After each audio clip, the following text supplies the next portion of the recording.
আজকে গেছিলাম আমি সরস মেলাতে আমার বাড়ির সবাই লয়া। তো আমার চলতে আসলো এক্সাম আর মিডিলে আসলো একদিন গ্যাপ।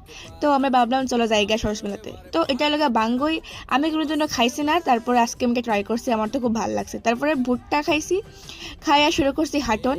হাঁটতে হাঁটতে হাঁটতে হাঁটতে আবার খিদা লেগে গেছে গা।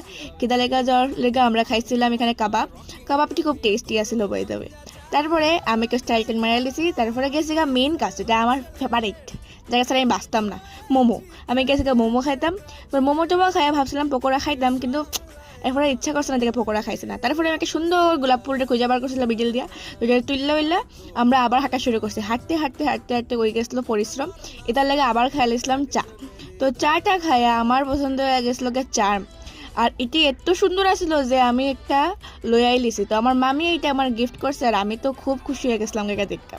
তো তারপরে এটা হলো আমার মামি, তাই নিয়ে আমার গিফট করছে। তারপরে আমরা গেছি গা আবার বাঙ্গই খাইতাম, কারণ বাঙ্গই খাইতে আমরা আগেরটা তো খুব ভালো লাগছিল, কিন্তু এটা আরও বেশি ভালো লাগছে। তার লাগে বাঙ্গই টাঙ্গই খাই আমার ভাইয়া খাইলেছে এগরোল আর দুইটা ইয়াররিং লইয়া আমরা আই গেছিলাম গা বাড়ি। তো এরকমই কাটলো আমার সরস মেলার একটা দিন।